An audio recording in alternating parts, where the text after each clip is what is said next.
secara pribadi agak sedikit gemetar. Karena kira-kira 32 tahun yang lalu saya pernah berceramah. Jadi sudah 32 tahun, hampir 35 tahun berceramah. Baru berceramah kembali, baru berdiri di sini. Jadi Pak Pendeta Lubis, ketika saya melihat putra beliau berbicara, saya langsung gugup dari atas. Tapi puji Tuhan, saudara sekalian, saya sudah berdoa dengan sungguh-sungguh dan saya percaya itu. Kuasa itu pun Tuhan akan berikan seperti Pendeta Lubis. Saya membawa rombongan dari Jakarta sekaligus untuk bernyanyi. Jadi kita ini beribadah lewat lagu dan firman. Lagu yang akan mereka bawakan tentang doa.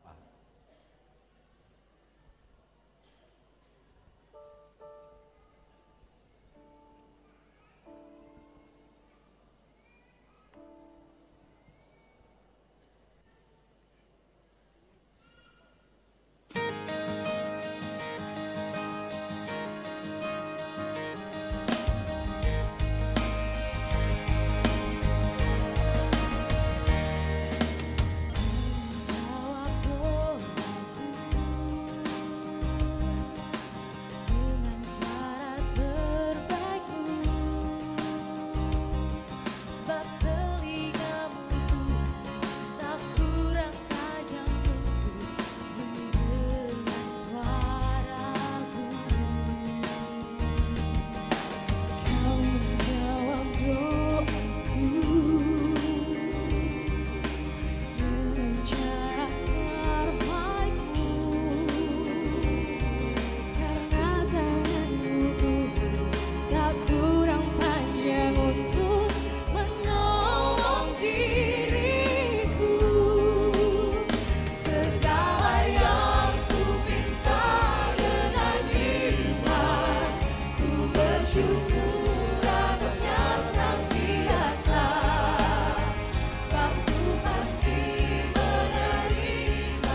Sebelum lanjut.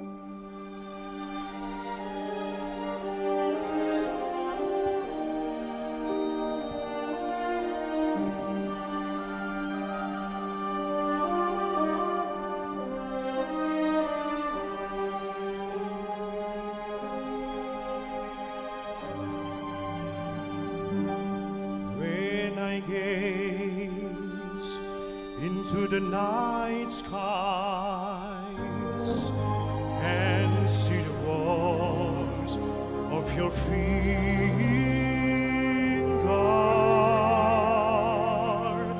the moon and stars suspended in space.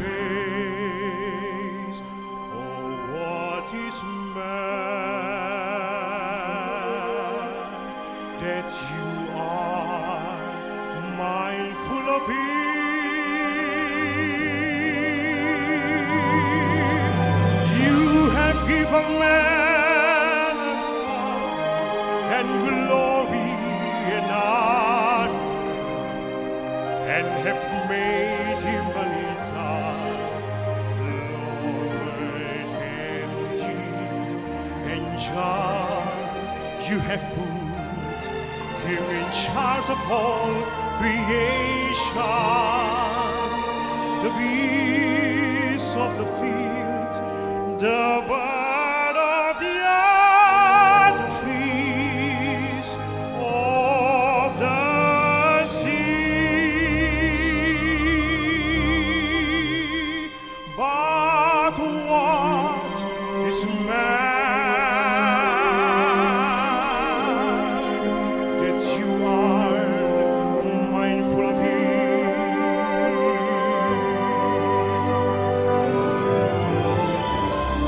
Oh Lord our God, the majesty and glory of your name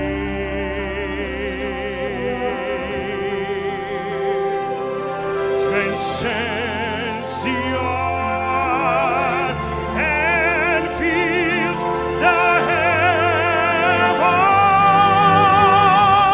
Oh Lord our God, little children praise you perfectly, and so would we, and so would we.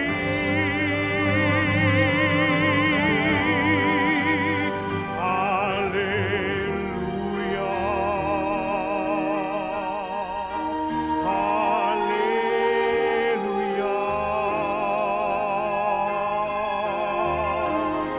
the majesty and glory of your name.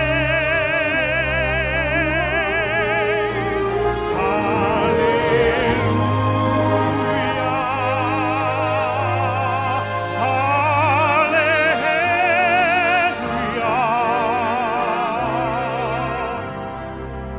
the majesty and glory of your name.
Terima kasih. Saudara sekalian, siapa yang merasa terberkati dengan dua lagu tadi? Terima kasih. Saya dikontak sama Pak Lubis, pendeta Lubis yang saya hormati. Dan dia berkali-kali supaya saya berbicara. Tapi jujur pada waktu itu saya belum siap.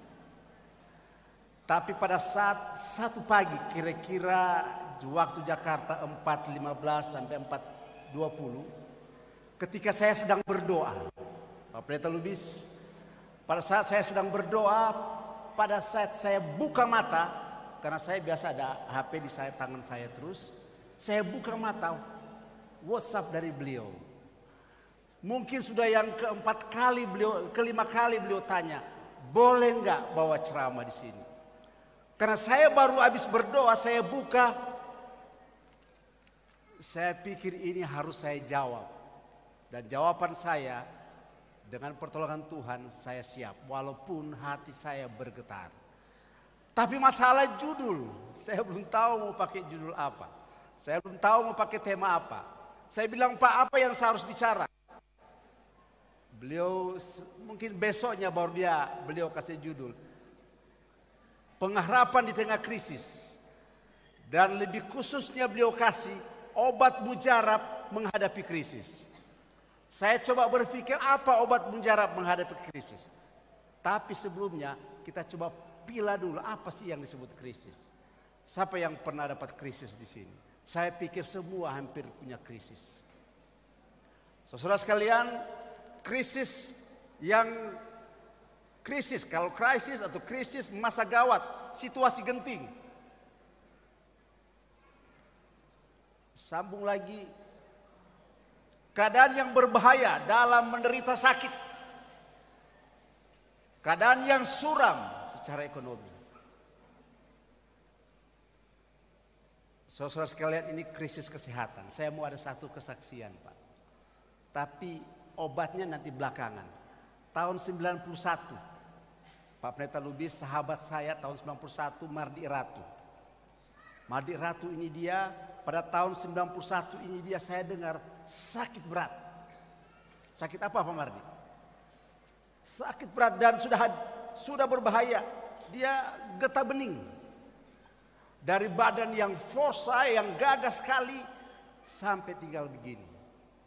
Dari Jakarta mau tidak mau harus pulang dia ke Manado. Karena getah bening, hitung-hitung hari habis. Tapi saudara sekalian, kenapa dia masih hidup? Ada sejarah, ada kesaksian yang luar biasa. Cuman saya belum mau kasih tahu kenapa dia masih bisa hidup, Pak. Karena krisis kesehatan yang luar biasa dia landa. Kalau saya coba bayangkan Pak Pendeta Lubis, Bapak-bapak sekalian, saudara kawan saya sama-sama kita di Jakarta, apa yang dia bayangkan? Sudah kurus, kecil, pulang Manado hanya siap mau dikubur. Getah bening susah mau dapat. Saya lihat di sini ya, dia bengkak di sini. Waktu dia pulang saya sudah nggak tahu apa yang terjadi, tapi sampai sekarang dia masih hidup. Itu karena krisis kesehatan. Dan saya percaya masing-masing kita juga di sini punya krisis kesehatan. Benar? Krisis moneter. Saya juga punya pengalaman hampir sama seperti Pak Mardi, tapi bidang moneter. Pada tahun, kalau saya tidak salah 2008 saya dapat pekerjaan tender di Departemen Pertahanan. Yang saya dapat pekerjaan ini adalah pekerjaan Agripol. Agripol itu kalau ada penerjun payung, dia dikasih tempat penutup, saya sudah lupa apa, kayak helm, tapi di situ ada oksigen, lengkap semua. Dan mereka alat ini khusus untuk Kopassus. Ya, jadi Kopassus dia harus terbang di tempat yang paling tinggi, lalu dia harus diterjunkan, harus pakai alat itu. Harus pakai alat itu. Saya dapat kontrak, saya tanda tangan kontrak. Kalau saya tidak salah itu bulan Juli awal saya kontrak kira-kira 6 miliar tahun 2008. Pada waktu itu saya harus ambil dia punya barang-barang, ada dari Italia dan Jerman.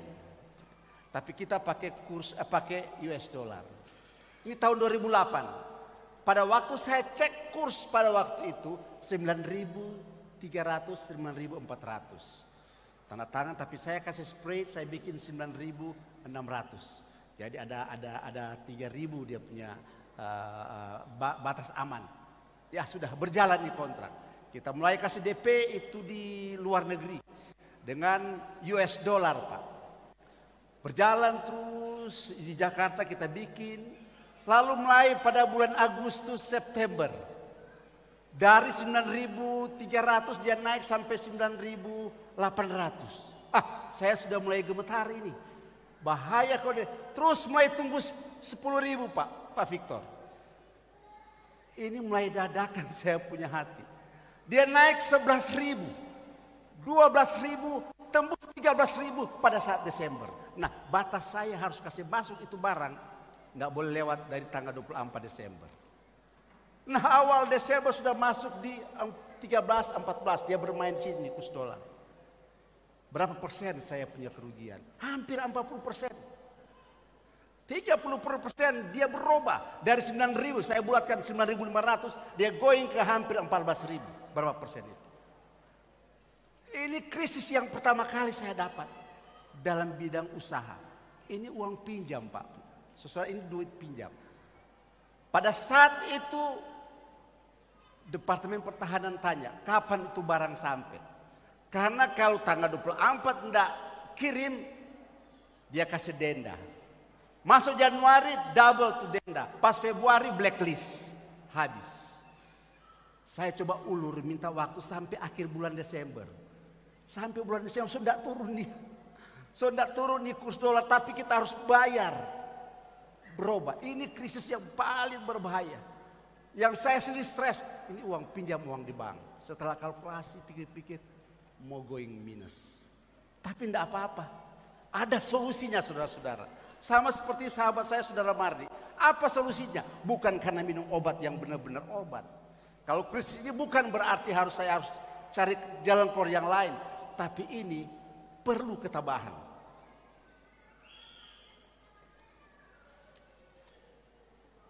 Saudara sekalian, satu kali pernah saya pribadi ini dia. Ini cerita kesaksian. Kesaksian, saya dapat kontrak di Angkatan Laut. Tadi di Depan, sekarang di Angkatan Laut. Saya pernah ceritakan kepada sahabat-sahabat. Itu kita bikin tower antena. Ya. Tower antena, kita bikin tower antena. Bikin di Merauke, 2 unit, Pak. 2 unit. Nilainya kalau nggak salah nggak besar. Hampir 4 miliar. Mulai berjalan. Memang waktu dapat itu agak susah. Sangat susah. Tapi mulai berjalan. Tapi pada waktu itu saya dapat proyek ini dari situasi yang minus. Bukan ada uang dapat pekerjaan ini. Hanya by faith saja. Tapi karena memang sudah nekat harus ambil pekerjaan, dapat ini pekerjaan. Mulai pikir bagaimana cara mau kerja. Potong cerita, satu kali ada waktu tertentu saya harus tagih ini uang. Okay. Tapi untuk membayar ini pekerjaan, saya harus bawa ini pemeriksa ke Merauke, Pak. Saya harus bawa ini pemeriksa ke Merauke. Ini sedikit kesaksian sebelum masuk yang lebih inti. Saya harus bawa ke Merauke mereka. Mungkin kalau ada Angkatan Laut dengar, mereka bisa ketawa sama saya. Pada saat saya harus bawa ke Merauke, saya butuh kira-kira 23 juta. 23 juta, enggak banyak, 23 juta. Untuk apa tuh 23 juta itu, Pak?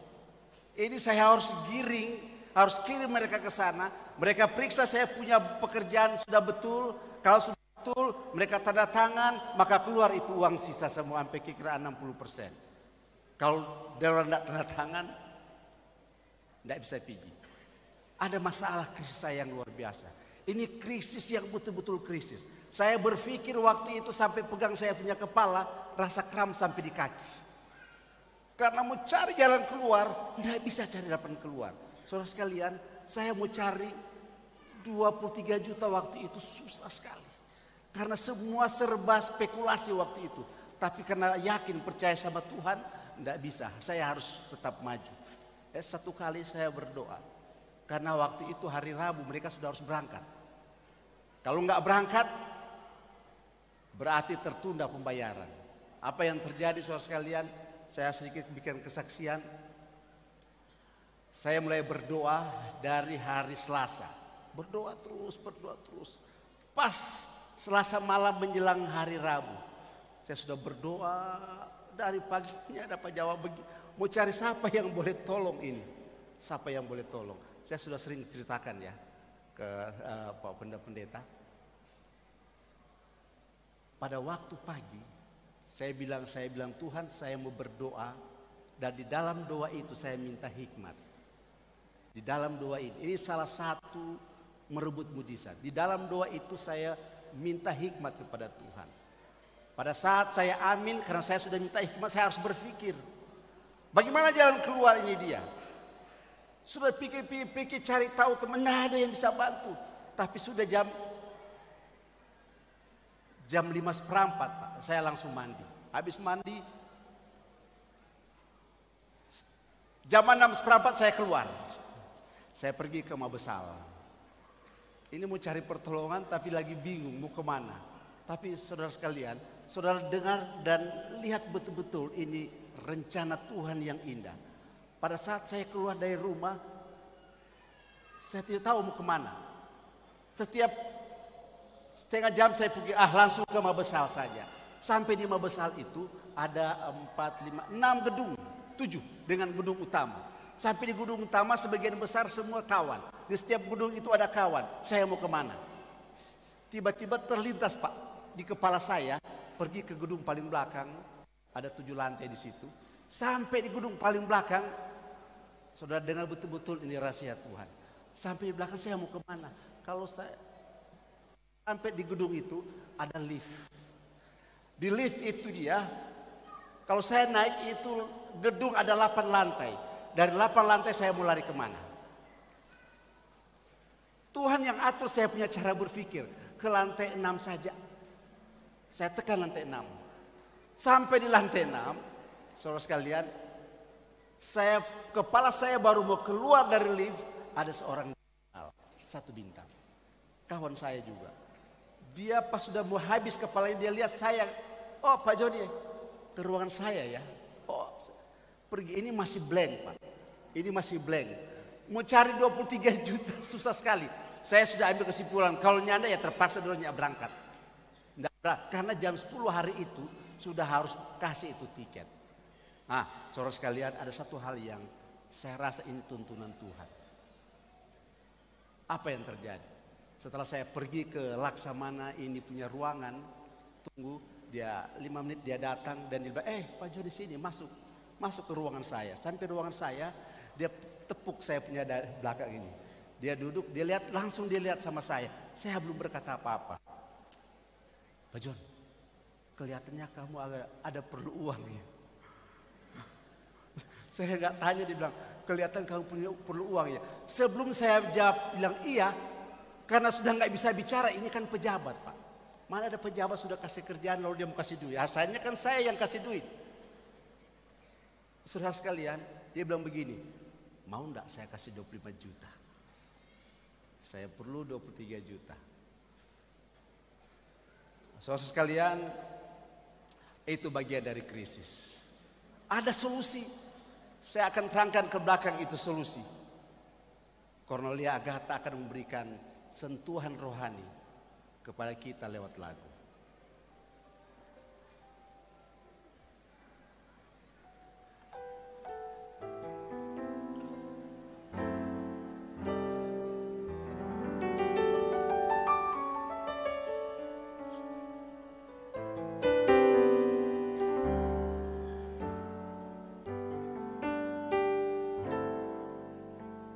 Because of who you are, I give you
Jehovah Nissi, Lord, you reign in victory. Jehovah Shalom, my Prince of Peace. Lord, I worship you because of who you are. Lord, I worship you because of who you are. Jehovah Jireh, my provider. Jehovah Nissi, Lord, you reign in victory. Jehovah Shalom, you're my Prince of Peace. Lord, I worship you because of who you are. Lord, I worship you because of who you are.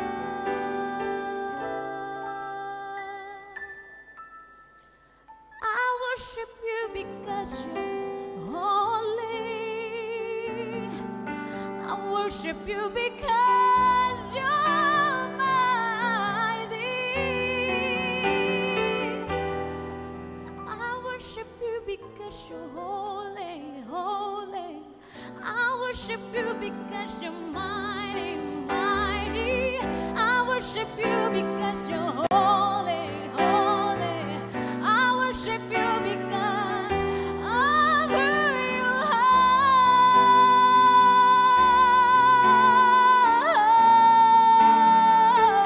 are. Lord, I worship you because of who you are. Lord, I worship you because of who you are. Because of who you are, I give you glory. Because of who you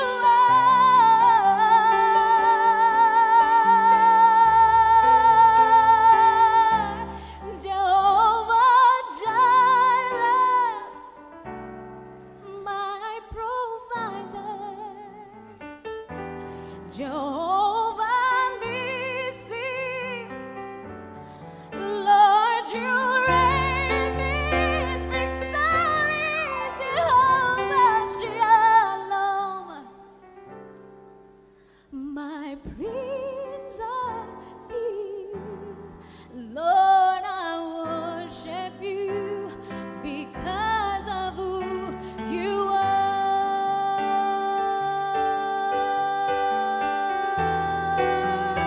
are.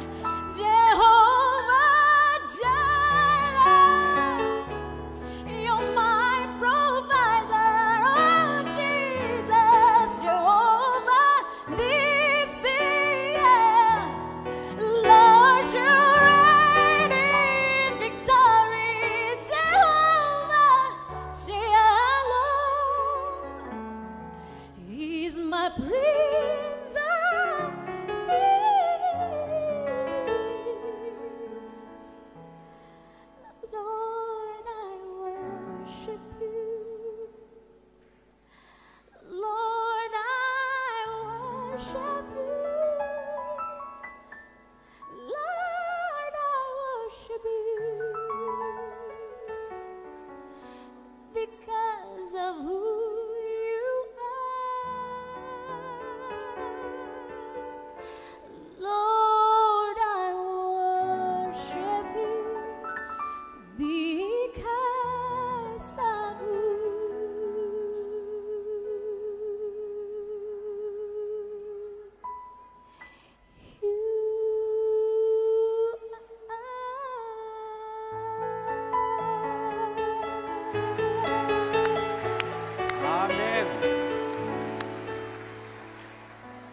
Sebenarnya saya sudah mau berhenti berkhotbah ini.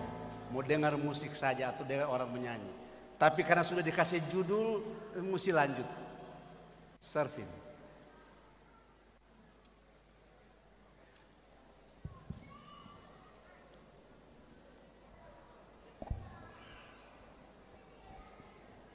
Setelah saudara-saudara terhibur, tidak ngantuk, baru saya bicara lagi. Karena saya lihat banyak yang sudah ngantuk sekarang.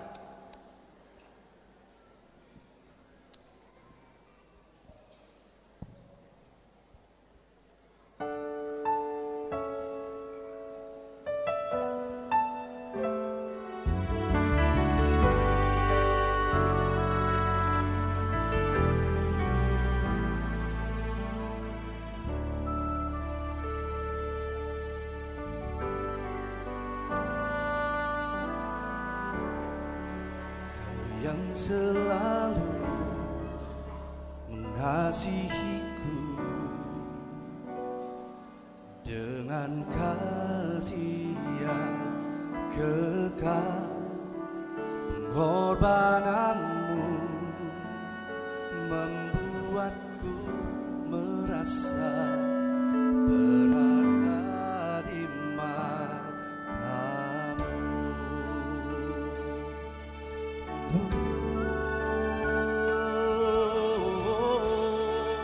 Kau yang selalu menyayangiku dengan kasih yang sungguh. Kehadiranmu membuatku mengerti arti kehidupanku. Kau Tuhan adalah Bapa yang setia, tiada sekalipun ku ditinggalkan. Penghiburan yang ku rindukan selalu kau sediakan. Selamanya ku sembah Bapa yang setia, takkan kau biarkan ku terpisahkan. Yesus, kaulah sumber pertolonganku, yang dapat ku percaya.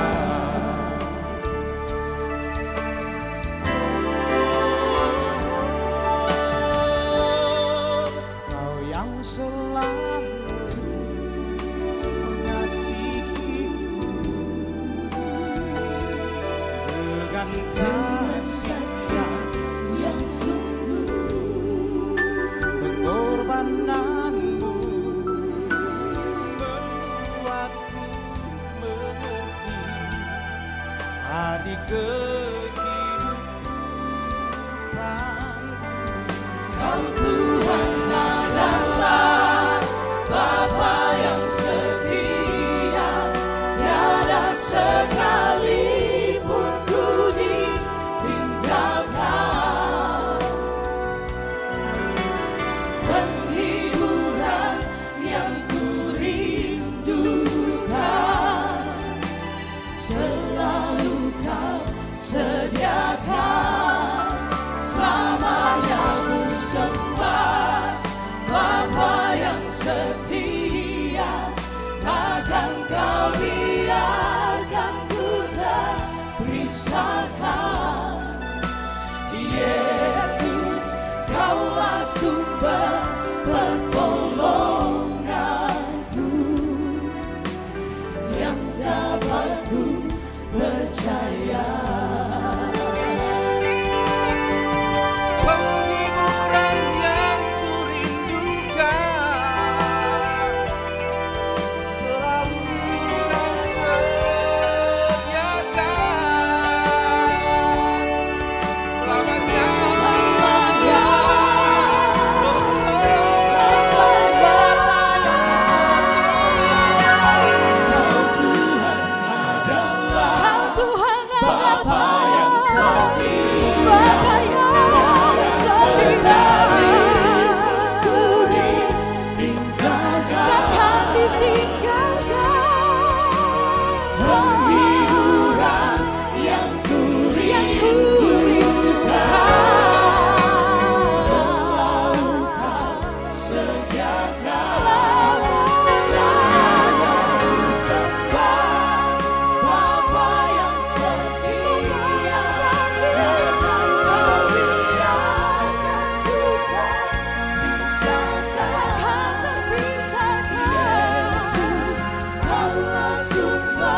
kasih.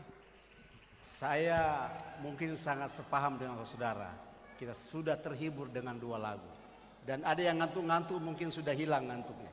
Karena lagu yang begitu indah.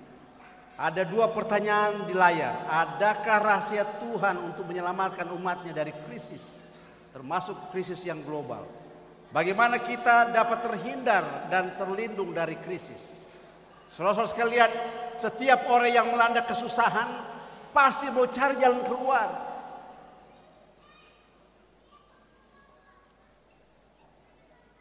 Saya ingin renungkan sedikit tentang kisah Ishak.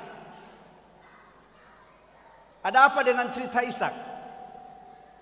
Kalau cerita Alkitab, kebanyakan orang Advent sangat mengerti tentang cerita-cerita Alkitab.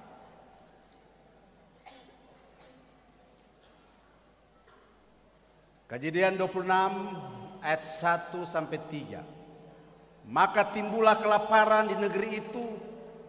Ini bukan kelaparan yang pertama yang telah terjadi dalam zaman Abraham. Sebab itu Ishak pergi ke Gerar kepada Abimelek, raja orang Filistin. Lalu Tuhan menampakkan diri kepadanya serta berfirman, janganlah pergi ke Mesir, diamlah di negeri yang akan kukatakan kepadamu. Saudara sekalian, Ishak pada saat itu dalam posisi krisis yang luar biasa. Kenapa? Tempat yang dia tinggal pada saat itu kering kerontang, sangat tandus, dapat bencana kering. Ishak mungkin sesuai dengan ayat ini, dia pusing, krisis, dia ambil kesimpulan berangkat ke tanah Mesir. Dia harus pergi ke tanah Mesir. Dan pada saat Ishak sudah mulai ambil keputusan untuk melaksanakan keputusan ini untuk berangkat keluar dari Palestina, ada ayat yang bilang begini. Tuhan bilang begini kepada Ishak, tinggallah di negeri ini sebagai orang asing, maka aku akan menyertai engkau dan memberkati engkau, sebab kepadamulah dan kepada keturunanmu akan kuberikan seluruh negeri ini, dan aku akan menempati sumpah yang telah kuikrarkan kepada Abraham ayahmu. Saudara sekalian, pada saat stres, pada saat tempat yang sudah kering, tandus, tidak ada kehidupan, Ishak mulai ambil kesimpulan keluar dari situ untuk menyelamatkan. Tapi ada janji, Tuhan bilang jangan pergi. Engkau jangan pergi ke sana, engkau harus tinggal di tempat itu. Saudara sekalian, banyak dari kita kalau kita dapat krisis, lalu ada banyak nasihat dari pendeta. Ada kan begini, ini orang ini dia cuma kasih nasihat marnya sedoi. Percuma. Iya kan? Cuma kasih nasihat jo, cuma jago kasih nasihat mar kosong. Nah saat itu kelihatan Tuhan hanya kosong. Tuhan cuma bilang berhenti, jangan kemana-mana. Jangan keluar dari sini. Engkau harus tinggal di sini. Tapi di situ, apa saudara sekalian? Tandus. Sudah kering saat itu. Tapi mesti pergi. Saudara sekalian, kalau aplikasi ke kita, banyak pendeta-pendeta yang begitu rendah hati menasihati orang-orang kita, jemaat-jemaat. Tapi feedbacknya negatif. Balik pendeta ini dia cuma tahu kasih nasihat. Sekali-sekali kayak kasih doi. Padahal pendeta gaji pas-pasan. Betul, hampir sama kayak tentara. Lebih banyak hormat dan lebih banyak siap dari banyak duitnya.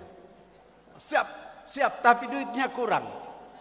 Nah, itu istri saya waktu dia masih tentara kebanyakan siap. Jadi sudah betul dia keluar, sudah lebih banyak dari siap dia sekarang. Nah itu yang terjadi saudara sekalian. Kalau saja Ishak pada saat itu dia berpikir seperti pola kita yang ada di tempat ini. Kebanyakan orang-orang yang saya ketahui sedikit.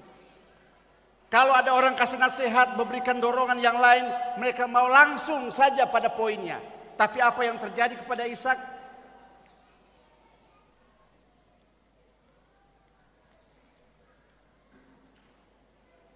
Saudara sekalian,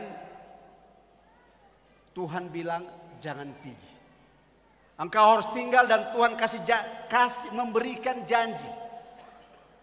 Tinggallah di negeri ini sebagai orang asing, maka aku akan menyertai engkau dan memberkati engkau. Sebab kepadamu lah dan kepada keturunanmu akan kuberikan seluruh negeri ini. Ada dua hal yang Tuhan dapat janji. Pertama, Tuhan akan menyertai dia. Aku akan menyertai engkau. Aku akan memberkati engkau. Mohon maaf. Tapi ada hal yang menarik di sini. Di tengah krisis yang sudah terjadi, ya, Tuhan tidak kasih solusi. Kalau ayat ini saudara baca Kejadian 26 ini, Tuhan tidak memberikan solusi kepada Ishak. Dia cuma bilang tinggal di sini. Betul Pak Kristar? Dia cuma bilang tinggal saja di sini. Tapi kering, apa solusinya? Banyak jemaat, banyak sekali jemaat. Kalau pendeta berbicara, pendeta kita perlu solusi yang pasti. Apa solusinya? Pendeta kita susah, tapi kita perlu solusi yang pasti. Mana? Kita lihat Ishak. Apa yang Ishak buat pada saat itu? Dia nggak berdoa, Tuhan apa solusinya? Berilah saya petunjuk. Tidak, Tuhan nggak kasih.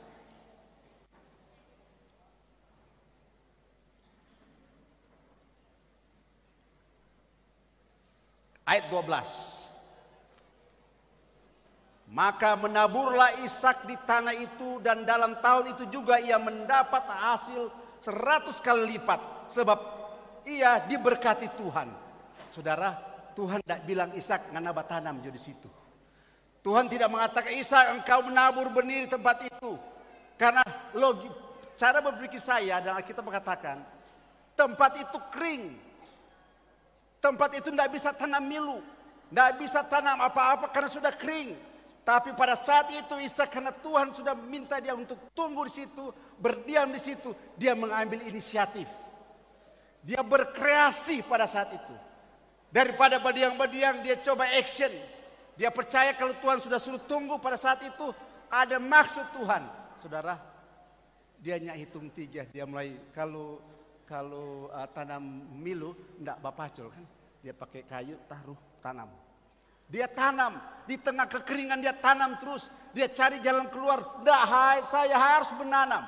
Saya harus melakukan sesuatu agar ada menghasilkan. Dan itu Ishak buat. Ini luar biasa. Pelajaran bagus juga buat kita. Saudara sekalian, kalau kita ada krisis, jangan berdiam diri. Jangan berdiam di kamar kau berdoa terus, enggak berguna itu. Pada saat Anda baca firman Tuhan, Anda dapat ilham di situ, Anda baca firman kan di Alkitab itu banyak solusi. Kalau saudara baca Alkitab, banyak sekali solusi. Orang-orang Kristen harus ikut Ishak, kita harus kreatif. Kita nggak boleh pasif dalam hidup ini. Once kita pasif, kita die, kita mati. Saya pernah kasih kesimpulan staf saya kalau saya kumpul, saya bilang kita harus seperti naik sepeda. Kita harus seperti naik sepeda atau naik motor. Biarlah pelan sekali asa ada bergerak, ada maju, kita tidak akan jatuh. Keseimbangan tetap jalan walaupun pelan. Tapi once berhenti, hilang keseimbangan. Saudara sekalian, umat Tuhan yang ada di tempat ini. Anjuran saya, kalau saudara stres, jangan berhenti. Jangan berhenti di situ. Kita harus terus maju karena Tuhan memberikan janji kepada kita.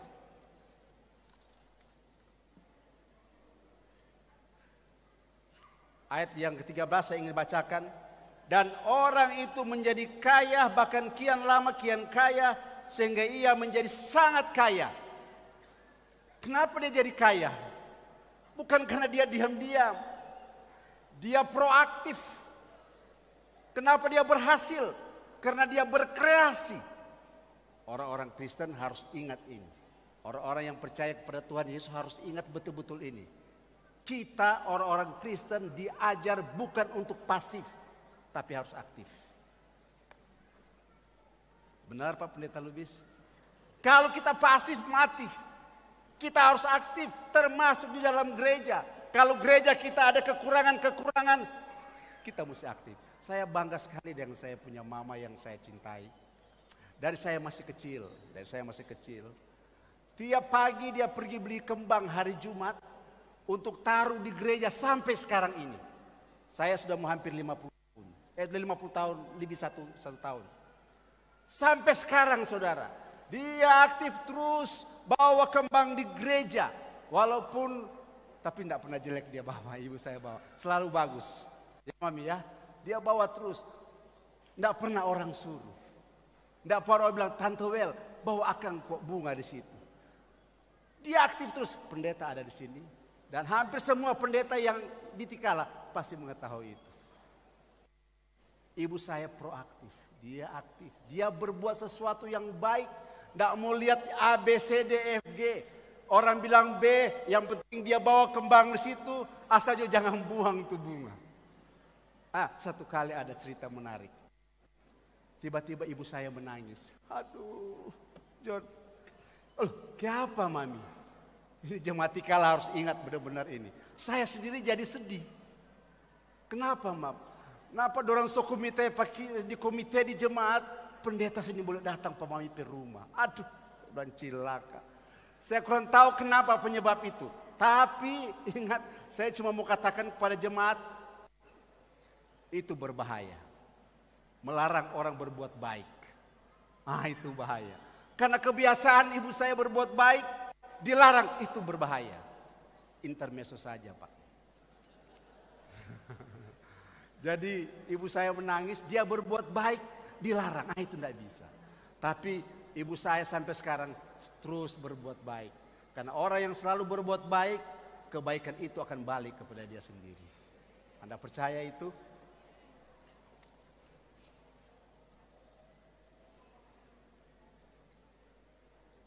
Ayub 5 ayat 15 sampai 22.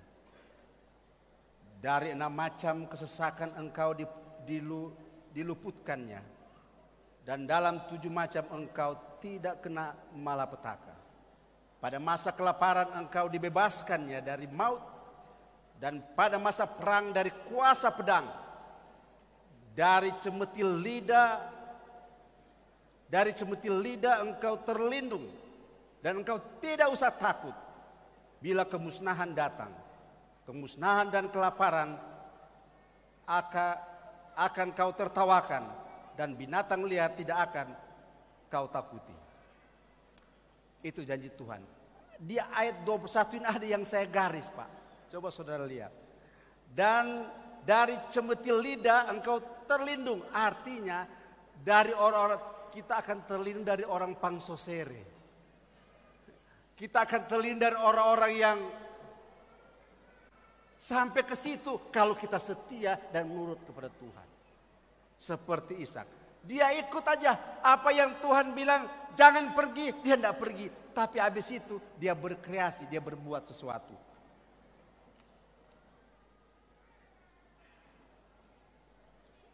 El Shaddai.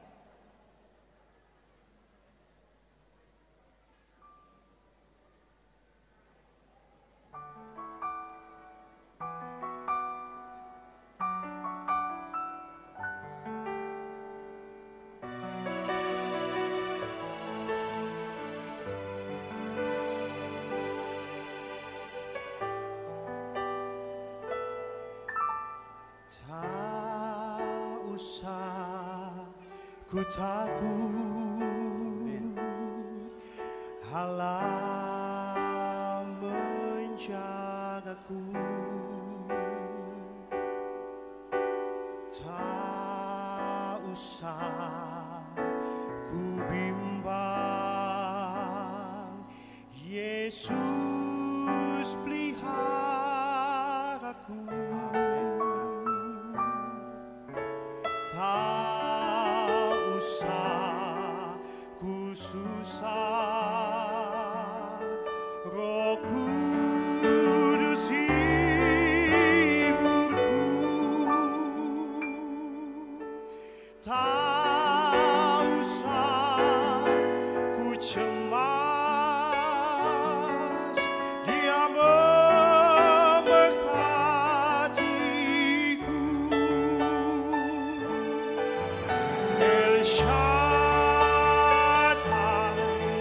El Shaddai, Allah Maha Kuasa.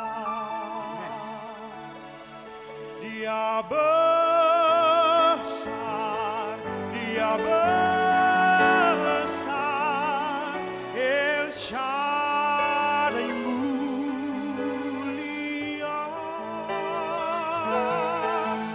El Shaddai, El Shaddai, Allah Maha Kuasa. Berkatnya melimpah,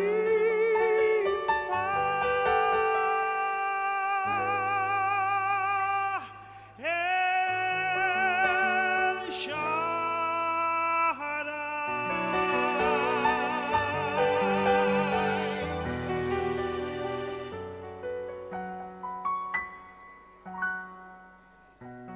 Tak usah ku takut,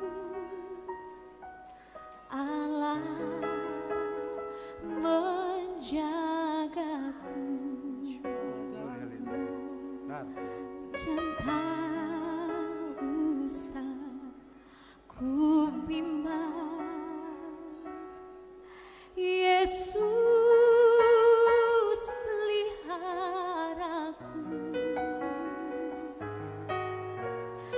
Tak usah ku susah, Roh Kudus hiburku. Tak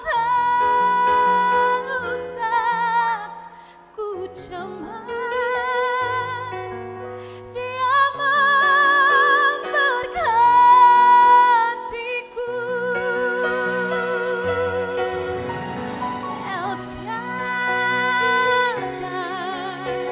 El Shaddai, Allah Maha Kuasa. Dia besar, Dia besar,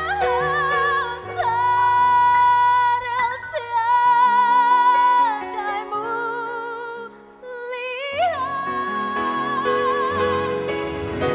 El Shaddai, Dia El Shaddai, Allah Maha Kuasa.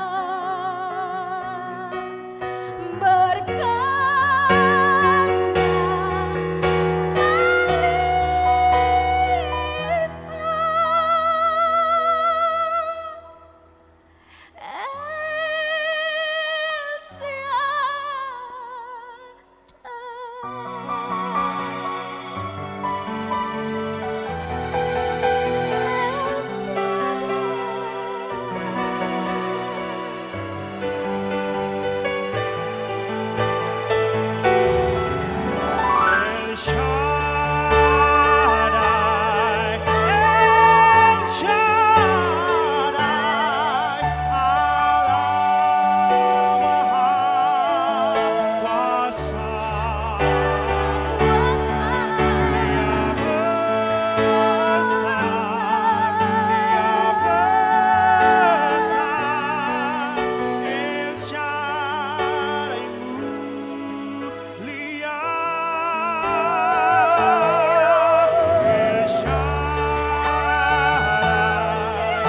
El Shaddai, Allah Maha Kuasa. Berkatnya melimpah.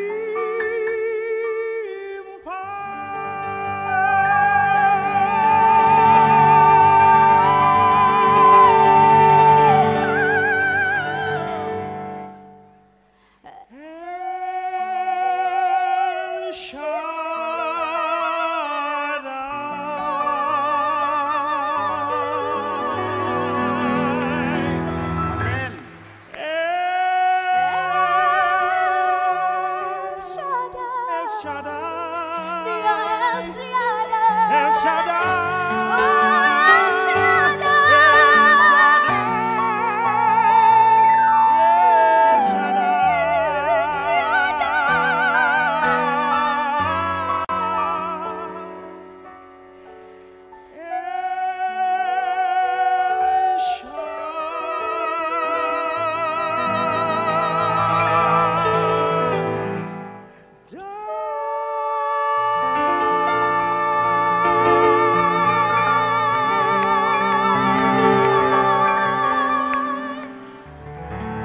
yang tergerak hatinya angkat tangan.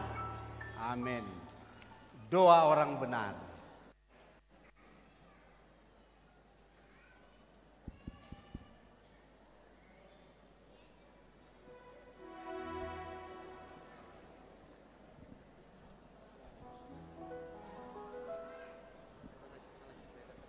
Kalau sudah dengar musik, terasa sudah di sorga, saudara-saudara.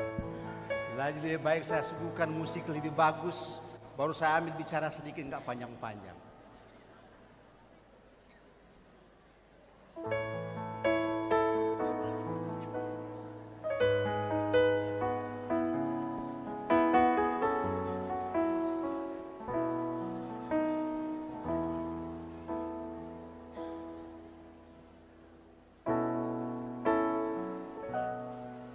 Saat keadaan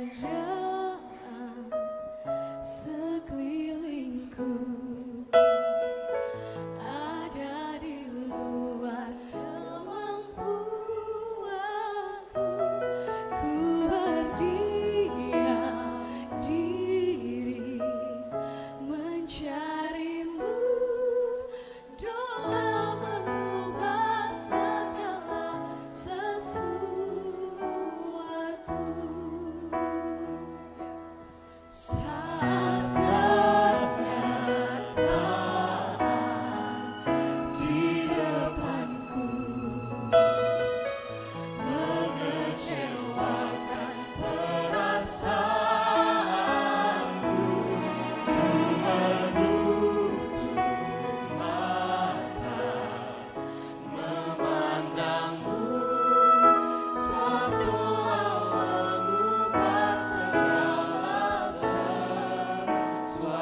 Janji Tuhan bagi orang yang setia, Amsal 3 ayat 5 sampai 6. Percayalah kepada Tuhan dengan segenap hatimu dan janganlah bersandar kepada pengertianmu sendiri. Akuilah Dia dalam segala lakumu, maka Ia akan meluruskan jalanmu. Saudara sekalian, ada satu cerita lagi. Yoel mengalami krisis hampir sama dengan krisis yang tadi, tapi solusinya agak beda sedikit. Krisis yang terjadi pada Yoel, saudara tahu kalau belalang bahasa Manado apa? Boto-boto. Kalau boto-boto dari kecil sampai dia jadi besar. Hanya ayat pertama, apa yang ditinggalkan belalang pengirip telah dimakan belalang pindahan. Apa yang ditinggalkan belalang pindahan telah dimakan belalang pelompat. Dan apa yang ditinggalkan belalang pelompat telah dimakan oleh belalang pelahap. Saudara sekalian, akibat dari krisis karena belalang, semua yang hijau-hijau habis. Dimakan semua sama belalang. Sampai kayu-kayu yang ada, pohon korma jadi putih karena dia punya kulit, semua habis dimakan sama belalang ini. Nah, kalau sudah nggak ada hijau, manusia, binatang yang makan rumput sekaligus, tidak ada yang mau hidup. Ini ada pemakanan semua saudara sekalian. Akibat krisis dari belalang, ayat 7, telah dibuatnya pohon anggurku menjadi musnah dan pohon araku menjadi buntung, kelupasnya kulitnya sama sekali dan dilemparkannya sehingga carang-carangnya menjadi putih. Ini Yoel dia punya krisis lain lagi. Habis makanan, buah-buahan habis. Tidak ada yang tersisa pada saat itu. Nah, kalau sudah nggak ada yang kita bisa makan, sedangkan sapi kalau tidak ada makan mati. Jadi semua yang hidup mati semua. Ini krisis yang luar biasa yang Yoel hadapi. Tapi dia punya solusi beda. Kalau yang tadi Ishak dia dapat krisis tapi Tuhan langsung berikan petunjuk kepadanya, yaitu jangan ke sana. Engkau harus tinggal di sini. Ishak menurut. Setelah dia menurut, dia berinisiatif. Akhir dari inisiatif, dia mendapat berkat karena dia tidak diam. Kalau Yoel lain lagi, dia stres. Semua yang harus dimakan habis dimakan sama belalang. Tidak ada yang mau dimakan lagi. Tapi saudara sekalian, ada solusi tapi berbeda dengan solusi yang pertama.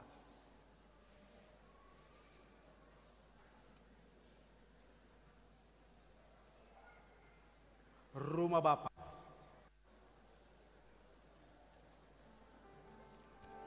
Biar kita dipuaskan sama musik dulu. Baru kita bicara akibat belalang sebentar.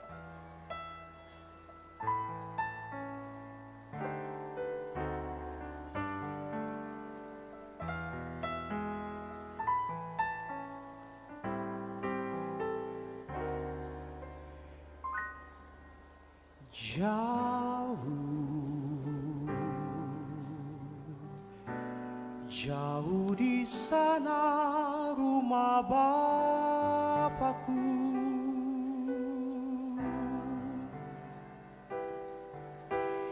indah di belakang langit biru.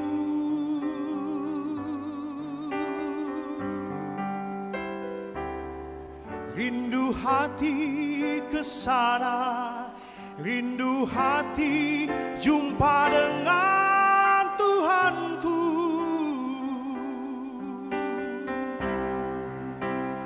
Negeri yang permai, semua saling menunggu.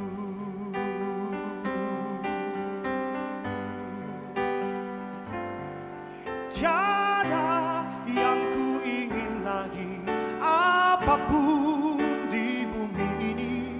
Rindu hatiku pulang ke sana. Di sisa hari-hariku berbuah-buah bagimu, tanda cinta dan kerinduanku.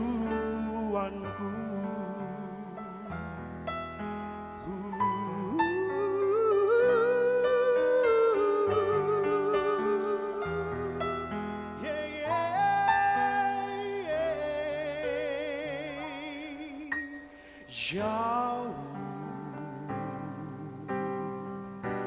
jauh di sana rumah Bapakku.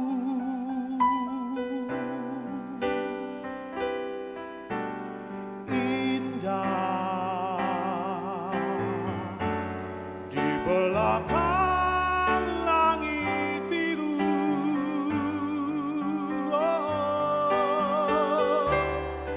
Rindu hati ke sana, rindu hati jumpa dengan Tuhanku. Negeri yang permai, semua saling menunggu.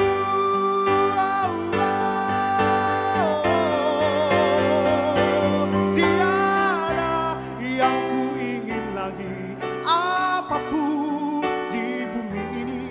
Rindu hatiku pulang ke sana. Di sisa hari-hariku berbuah-buah bagimu, tanda cinta dan kerinduanku. Oh, tiada yang ku ingin lagi, apapun di bumi ini. Rindu hatiku pulang ke sana. Di sisa hari-hariku berbuah-buah bagimu, tanda cinta dan kerinduanku. Tiada yang ku ingin lagi, apapun di bumi ini. Rindu hatiku pulang ke sana. Di sisa hari-hariku berbuah-buah bagimu, tanda cinta dan kerinduanku. Tanda cinta dan kerinduanku.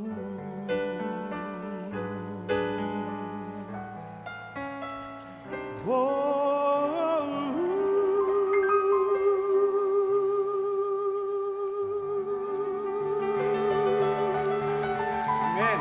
Amin. Kalau sekalian, Joel dalam keadaan susah. Ada lagu Beratkah Engkau Rasakan. Kita menyanyi sama-sama. Semua dilibatkan di sini untuk menyanyi Beratkah Engkau Rasakan.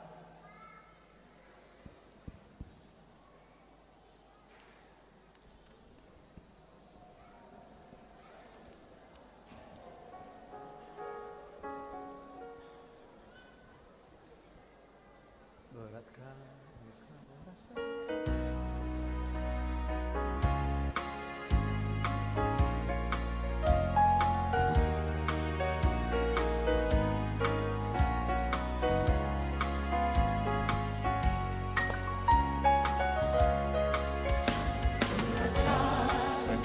Rasakan hidup di dunia ini, jenuhkah perasaanmu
sekalian, krisis yang dihadapi oleh Yoel ada solusinya.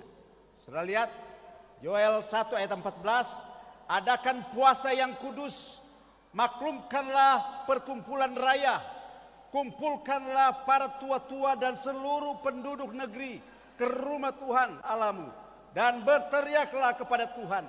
Pada saat dia krisis yang luar biasa karena banyak belalang, apa yang dia buat saudara di sini? Dia panggil semua orang, imam-imam yang ada, mari kita berpuasa. Ayat yang berikut, ayat yang ke-12, tetapi sekarang juga demikianlah firman Tuhan, berbaiklah kepadaku dengan segenap hatimu. Jangan dengan berpuasa, dengan menangis, dan dengan mengadu. Mengering sungguh, kegirangan melayu dari antara anak-anak manusia. Saudara sekalian, ketika krisis terjadi, dikumpulkan semua itu orang-orang, lalu diajak berpuasa. Saya ada kesaksian sedikit, masih ada waktu saya 10-15 menit. Puasa ini luar biasa. Sebelum Prisma mau melakukan KKR, kita puasa berturut-turut 40 hari. KKR setiap hari berjalan terus. Dari mulai tanggal 3 Januari sampai sekarang. Berjalan terus di KKR. Tapi sebelum berjalan KKR sudah ditopang dengan doa dan puasa. Prisma Jakarta dan Manado kita berdoa dan puasa untuk menjalankan KKR ini. Dan saudara sekalian, puji Tuhan sampai sekarang KKR ini jalan terus. Minggu depan dua kali setiap hari KKR.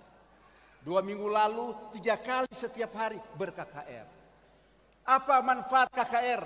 Banyak orang boleh katakan percuma buang-buang uang saja. Tapi saudara ingat, semakin kita buang uang di situ, semakin bertumbuh menjadi benih yang hidup. Semakin banyak uang kita lepas, saudara harus ingat, semakin banyak yang tumbuh karena firman Tuhan. Jadi saudara sekalian, sangat-sangat keliru kalau kita berkata, jangan buang-buang duit. Tapi saya percaya justru kita lepas kepada tempat yang tepat akan menghasilkan hal-hal yang baik bagi Tuhan. Hal yang kedua yang dikatakan oleh Yoel, selain berpuasa apalagi? Saudara sekalian, menguduskan, menyucikan diri. Ini luar biasa. Ini luar biasa saudara sekalian. Pertama dia harus berpuasa. Yang kedua dia harus menyucikan diri. Harus menguduskan diri. Saya mau tanya kepada saudara sekalian. Saudara pada saat pernah krisis, stres luar biasa. Pernah saudara berpuasa? Pernah saudara berpuasa? Pada saat saudara menghadapi krisis yang luar biasa, stres yang luar biasa, pernah saudara memikirkan, siapa saya ini? Apakah kita ini betul atau salah? Pernah pada saat saudara merasa mendapat satu beban yang luar biasa, Anda berpikir, siapa saya dulu ini? Yoel, dia panggil orang-orang kita harus menguduskan, menyucikan diri kita. Baru. Saudara, saya tambah sedikit biar terlambat sedikit, tidak apa-apa. Mumpung sudah bicara sekarang Pak Pendeta. Menyangkut penyucian diri dan menguduskan diri, dan itu saya harus lakukan kalau saya sendiri pribadi mau berhasil. Satu kali pada waktu malam jam 2 pagi, untuk mengakhiri saya punya kesimpulan, jam 2 pagi saudara, saya mulai bertelut kepada Tuhan. Bertelut, istri saya tidur tapi gelap, di kamar gelap. Saya cium di testa baru saya mau berdoa. Apa yang saya minta kepada Tuhan? Tuhan, saat ini saya sudah menjadi pengusaha, tapi pengusaha bukan pengusaha dari orang yang hebat. Papa saya itu dia bilang, dia bawa bukan passing grade, minus. Kalau passing grade ya pas-pas ada, tapi ini minus. Tapi saya orang minus tapi mau jadi pengusaha besar. Saya coba bertelut pada saat itu. Jam 2 pagi saya berdoa. Saya hitung Tuhan, yang saya minta kepada Tuhan apa saudara sekalian? Betulkah Tuhan saya mau jadi pengusaha? Dan kalau saya jadi pengusaha, apakah benar Tuhan saya mau jadi pengusaha yang berhasil? Dan saya mau Tuhan pada saat ini, permintaan saya kepada Tuhan. Tuhan tunjukkan saya bahwa saya mau berhasil. Saya mulai bertelut berdoa saudara. Berdoa dengan sungguh-sungguh, tidak main-main saya punya berdoa. Karena saya sudah ambil tisu banyak begini, habis tisu. Karena saya ke air mata, keluar ingus, berdoa terus. Sudah jam 3, Tuhan tidak jawab. Saya minta begini pada Tuhan. Tuhan, anginnya sedikit, kita tahu Tuhan semua kasih kita berhasil. Saya tutup mata, sudah merenungkan saudara sekalian. Supaya Tuhan kasih angin sedikit. Kita tahu Tuhan mau kasih berhasil sama saya. Karena saya waktu itu beban berat sekali. Masalah besar sekali saya punya masalah. Mau tembus ini usaha luar biasa. Saya punya saingan kalau ada, untung gak ada intel sini. Saingan saya Panglima TNI, enggak main-main. Bisa lewat nanti kota salah. Tapi enggak, zaman sekarang enggak seperti itu. Saya bertelut, berdoa, sudah jam 2, jam 3, Tuhan belum jawab pastor. Kalau sudah 1 jam bertelut kan lelah itu. Betul ya, lelah Pak Pendeta. Tapi saya mesti minta terus kepada Tuhan. Tuhan, Engkau harus buktikan, harus memberitahukan kepada saya bahwa saya ini Johnny Peci Ratu mau berhasil. Seolah-olah bertelut mulai bersila. Itu jam 3 lewat, sudah 1,5 jam saya sudah bersila, saudara. Hanya meminta Tuhan, kalau boleh Tuhan kasih tanda bahwa supaya saya ini bisa berhasil. Saudara sekalian, sampai jam 4, so 2 jam Tuhan tidak jawab-jawab. Sungguh ini saya berdoa betul-betul. Dan saya kasih kesaksian kepada staf-staf saya. Akhirnya saudara sekalian, masuk hampir 4:30. Saya bilang Tuhan so 4:30 ini. So lelah sekali kita. 2,5 jam saya sudah bertelut. Air mata so habis. 1 tisu ini habis saya kasih ke air mata. Karena mau berharap Tuhan Engkau jawab. Karena besok saya mulai berbisnis lagi. Saya harus melangkah dengan pasti. Tapi saya mau ada jaminan dari Tuhan. Nah itu. Saya mau Tuhan kasih jaminan. Bahwa John, ngana mau berhasil. Pergi John. Sama seperti Ishak. Tapi saudara sekalian, 4:30 Tuhan tidak jawab. Saya bilang Tuhan sekarang sudah 4:30. Ini benar, cerita benar. 4:30 Tuhan tidak jawab saya punya doa. Saya bilang Tuhan saya mau tidur sekarang ini dia. Tapi Tuhan ketika saya tidur, mohonlah ya Tuhan kasih di mimpi. Tuhan kasih di mimpi kalau saya ini mau boleh jadi pengusaha yang besar. Dan kedua, mau sukses sekali. Saya ini orang sombong. Mama saya mungkin gak sombong ya. Saya mau jadi pengusaha gak tanggung-tanggung. Mau jadi besar-besar sekali. Karena saya percaya saya punya Tuhan. Akhirnya saudara sekalian, saya tertidur waktu itu. Tahu saudara apa yang terjadi? Saya tertidur pada saat itu. Tiba-tiba saya dapat mimpi. Mimpi sekilas ada orang. Saya mimpi waktu itu Pak Edislat. Dia lempar Alkitab sama saya. Ngana baca ini Alkitab ini. Yesaya 52.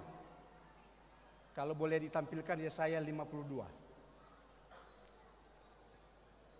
Tidak ada di sini. Karena ini saya nggak kasih masuk, tapi saya mesti ceritakan ini. Saudara sekalian, di Yesaya 52 ini yang saya dapati. Ayat 13, itu inti yang saya... Boleh dari ayat 11. Menjauhlah, keluarlah dari sana, janganlah engkau kena kepada yang najis. Keluar dari tengah-tengahnya, sucikanlah dirimu. Hai orang-orang yang mengangkat perkakas Tuhan, perkakas rumah Tuhan. Sungguh kamu tidak akan buru-buru keluar dan tidak akan lari-lari berjalan. Sebab Tuhan akan berjalan di depanmu dan Allah Israel akan menjadi penutup barisan. Dia kancing muka dan belakang. Ini ayat 13 yang saya minta 2,5 jam. Tuhan dan jawab. Tapi Tuhan kirim surat sama saya lewat ayat ini. Sesungguhnya hambaku akan berhasil. Ia akan ditinggikan, disanjung dan dimuliakan.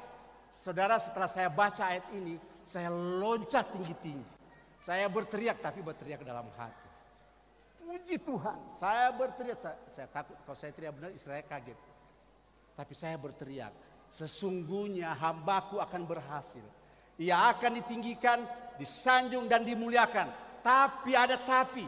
Ayat 11-12 itu yang dia katakan, saudara, dia tidak boleh cepat-cepat, tidak boleh tergesa-gesa.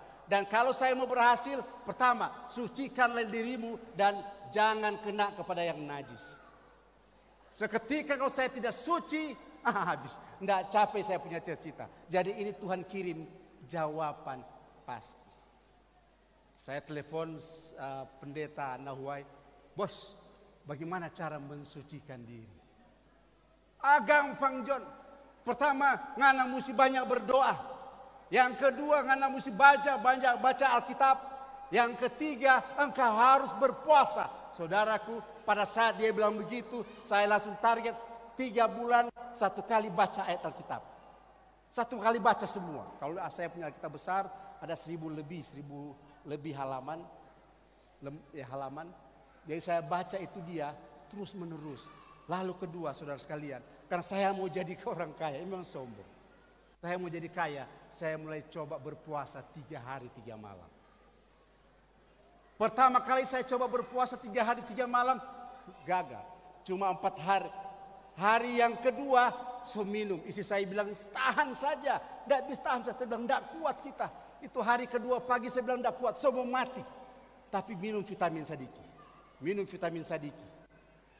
Sambung sampai hari Sabat. Minggu depan saya ulang lagi hari Selasa karena gagal, ada sempat minum. Target saya 3 hari 3 malam. Ini boleh makan, puasa Esther istilahnya. Minggu depan saya ulang lagi demikian, masih gagal. Hari Jumat sudah pagi masih makan, masih minum. Tapi saudara sekalian, minggu yang ketiga saya bilang kepada Tuhan, Tuhan, engkau sudah tunjukkan jalan kepada saya. Saya harus mensucikan diri karena saya rindu, saya mau jadi pengusaha yang luar biasa. Akhirnya saudara sekalian, 3 kali saya puasa, saya anggap enteng sekali. Tuhan kuatkan dan saya yakin Tuhan akan mengangkat saya untuk menjadi orang yang berhasil. Jadi saudara sekalian, Tuhan dia tidak bisa apa kita. Dia nggak bisa, nggak berbayang. Tapi Tuhan kirim surat. Dan surat ini tercatat di dalam Yesaya 52. Yang paling penting engkau akan berhasil, tapi satu, jangan kepada najis dan sucikanlah dirimu. Saudara sekalian, sejalan dengan apa yang dikatakan Joel, Pak Pendeta. Dia berhasil keluar dari krisis, tapi bukan sembarangan. Dia berpuasa, semua dipanggil, mari kita berpuasa. Dan kita mensucikan diri. Saudara sekalian, saya baca ini cerita Joel sama dengan saya punya cerita. Saya juga mensucikan diri, Pendeta. Dan sampai sekarang ini dia, setiap hari saya coba mengkoreksi diri saya. Apa yang saya buat kemarin, apa dosa yang saya sudah buat kemarin, saya harus bersihkan diri karena saya rindu berhasil. Saudara sekalian, Yohanes 5 ayat 14. Yohanes 5 ayat 14. Dan inilah keberanian percaya kita kepadanya, yaitu bahwa ia mengabulkan doa kita jikalau kita meminta sesuatu kepadanya menurut kehendaknya. Dia katakan yang pertama, dan inilah keberanian kita. Kalau kita berani percaya kepada Yesus, ada jaminan. Ayat yang 15, dan jikalau kita tahu bahwa ia mengabulkan apa saja yang kita minta, maka kita juga tahu bahwa kita telah memperoleh segala sesuatu yang telah kita minta kepadanya. Saudara sekalian, ada 2 cerita yang berbeda tadi. Ishak dan Yoel. Tapi kedua ini memberikan solusi cara menyelesaikan masalah. Tapi sebelum kita lanjut inti solusi cara menyelesaikan krisis, ada lagu yang indah, Kasih Allah. Ini mereka semua akan menyanyi Kasih Allah.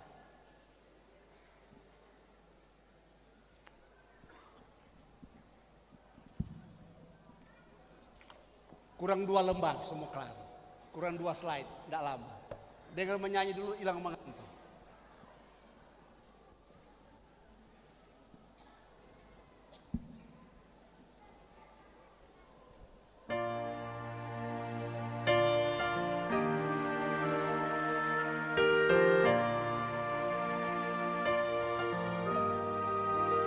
Kasih Allah tak terbilang, lidah tak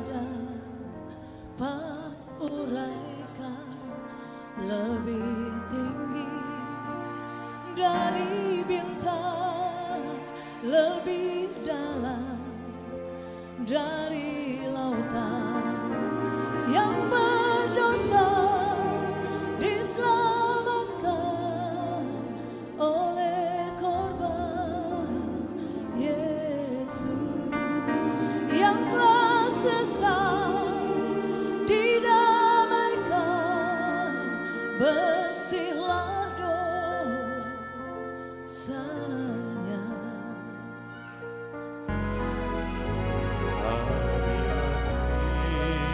Bahwa dunia kerajaanmu dunia telah jatuh.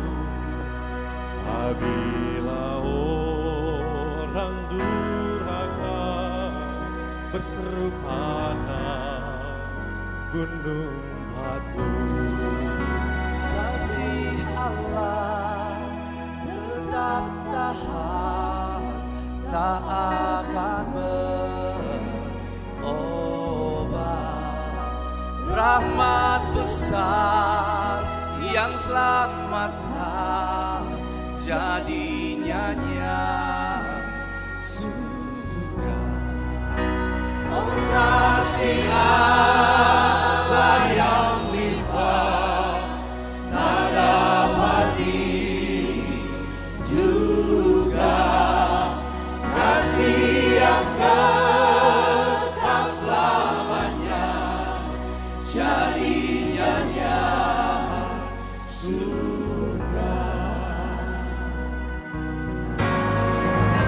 Jika bulan mengudikkan dan langit menjadi gertak, gunung jadi belah, dan orang sekalian menuliskan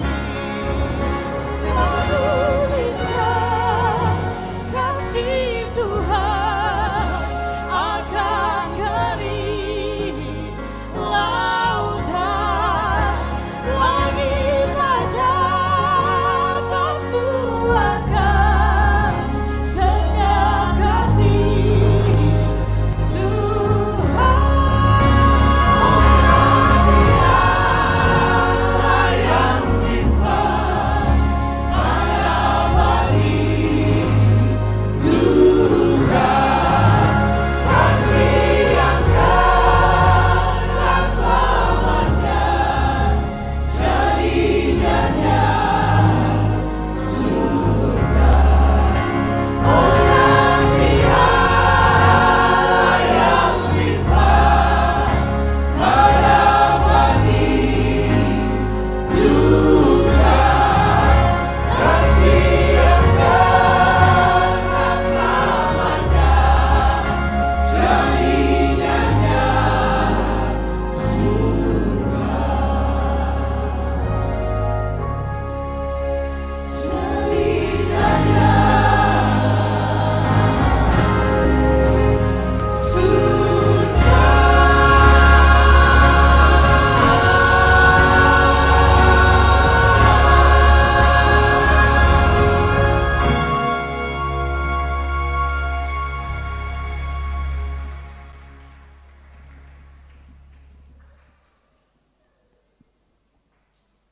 Ada satu lagu yang saya skip. Saya ingin masuk pada kesimpulan.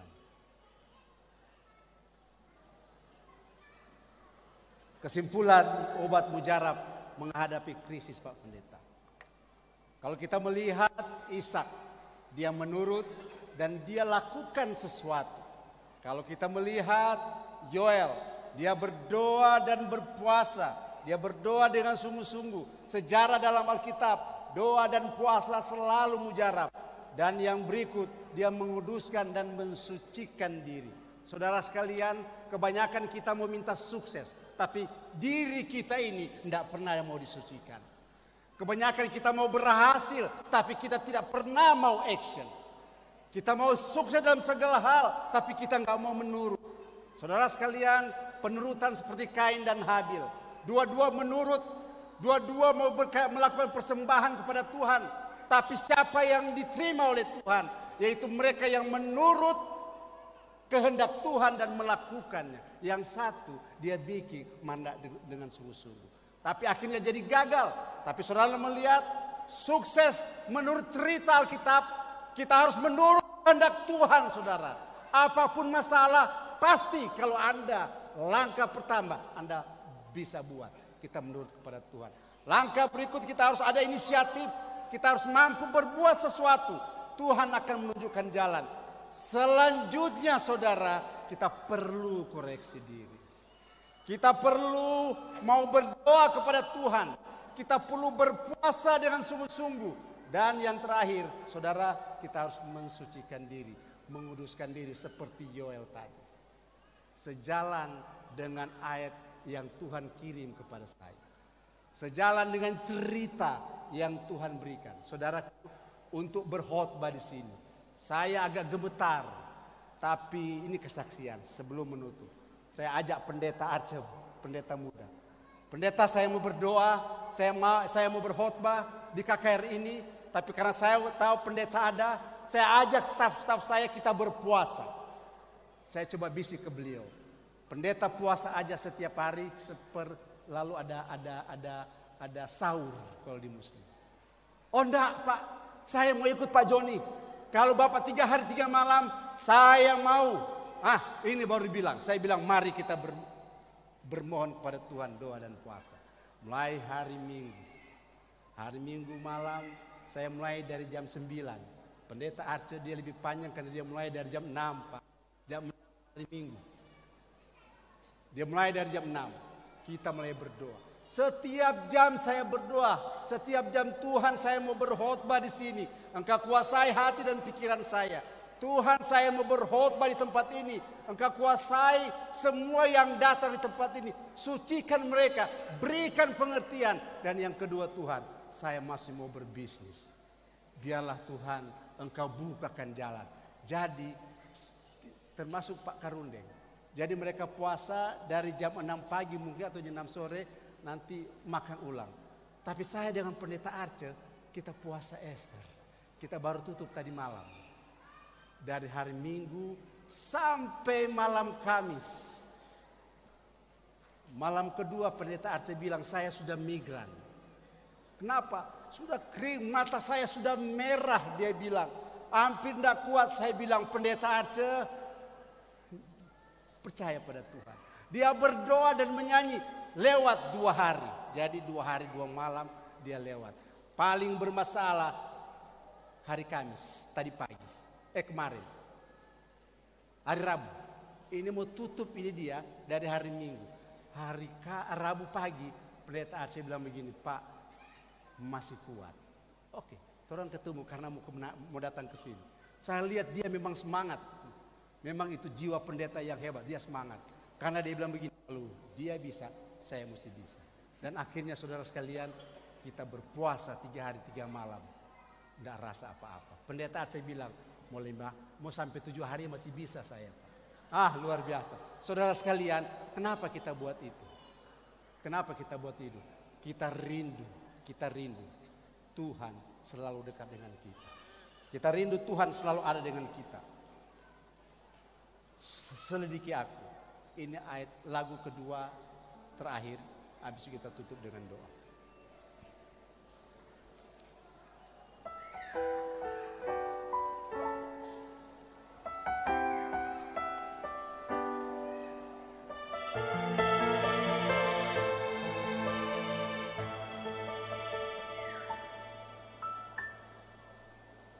Selidiki aku, Benar Tuhan.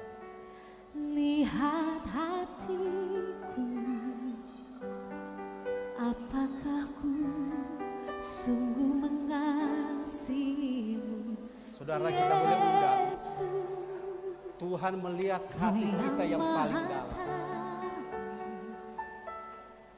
dan menilai Tidak ada satu kata pun yang Tuhan tidak tahu apa yang kita lakukan. tersembunyi bagimu. Semua terbuka di mata Tuhan. Telah kulihat Satu saudara. Tuhan butuh perhatian kita kepada Tuhan. Tuhan butuh kita mensucikan diri kita. Kalau Yoel dia mensucikan diri dan berpuasa, tantangan buat kita semua umat Tuhan. Dan kalau Ishak pada saat itu dia menurut firman Tuhan dan dia melakukan sesuatu dan Tuhan memberikan dia lebih dari apa yang dia bayangkan.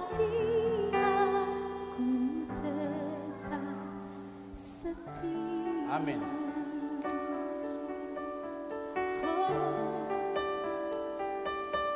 Selidiki aku, Benar. lihat hatiku, apakah ku Saudara sekalian, sungguh yang saya kasih mengasihi dalam Yesus Kristus. Yesus. Kalau kita punya masalah, beban yang luar biasa, ada apa step yang harus kita lakukan. Tapi yang paling utama kita harus mau datang kepada Tuhan. Kita mau sujud kepada Tuhan.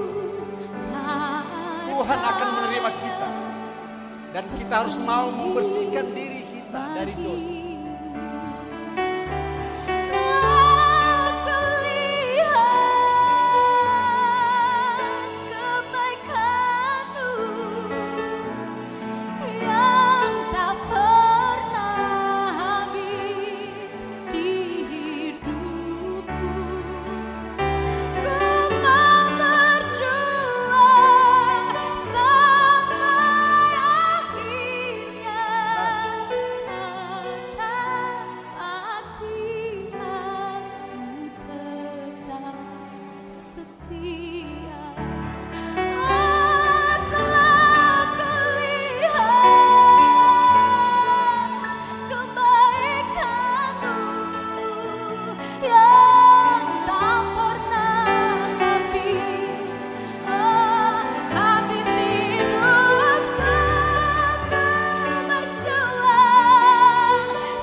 Doa tutup kita diiringi dengan lagu saat kami berdoa.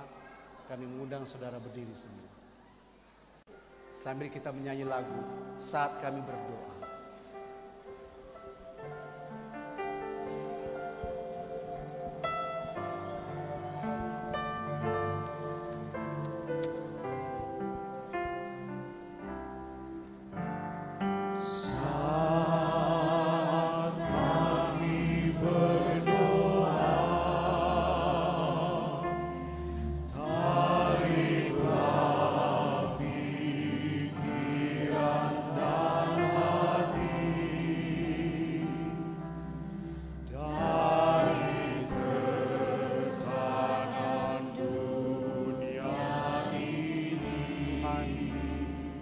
Kami rindu untuk keluar dari krisis kehidupan kami.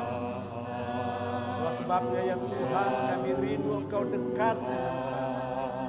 Engkau pegang tangan kami ya Allah.